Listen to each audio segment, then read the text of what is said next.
Madame Harribey. Merci.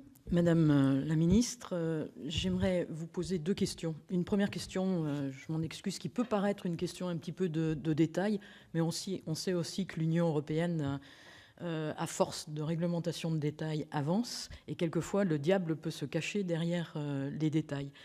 Donc c'est une question autour de la cybersécurité. Vous savez qu'actuellement, il y a un règlement en préparation, qui est proposé et qui vise, en fait, autour de la cybersécurité, à renforcer l'agence européenne de l'ENISA et de donner tout le contrôle de l'élaboration et de la validation du schéma de certification à l'agence. Alors, quand on lit la proposition de règlement, c'est assez intéressant de voir qu'elle est vraiment en prise de culture du marché unique et qu'elle est abordée sous la forme du marché unique, y compris dans le fondement juridique du règlement. Et alors même que je crois que la cybersécurité, vous l'avez évoqué dans votre propos préliminaire, est une vraie question de souveraineté. Et que là, on a des divergences, non seulement de vues, mais en tout cas de degré de technicité.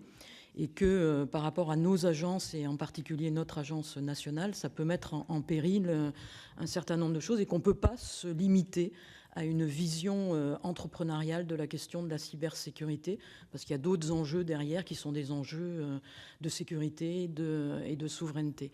Donc je voudrais savoir quelle va être la position du gouvernement là-dessus, et si parce que nous on va s'interroger en termes de subsidiarité, mais c'est important. J'aimerais bien avoir un élément d'éclairage sur votre approche.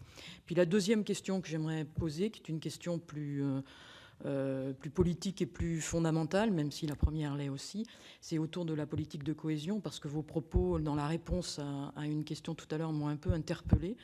Vous avez, et c'est juste, dit il faut qu'on s'interroge sur les politiques européennes et sur les choix à venir.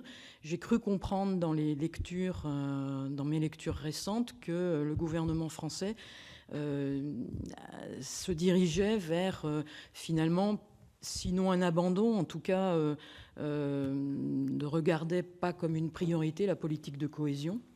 Or, la politique de cohésion, c'est quand même très important pour nos territoires.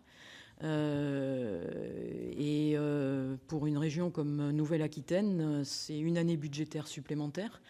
Et ce ne sont pas des budgets de fonctionnement, mais bien des budgets d'investissement, souvent sur des politiques de développement rural, sur des politiques de formation professionnelle.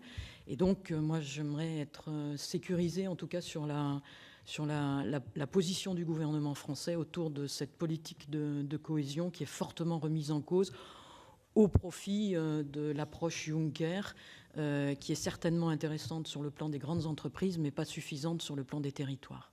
Merci infiniment. Merci.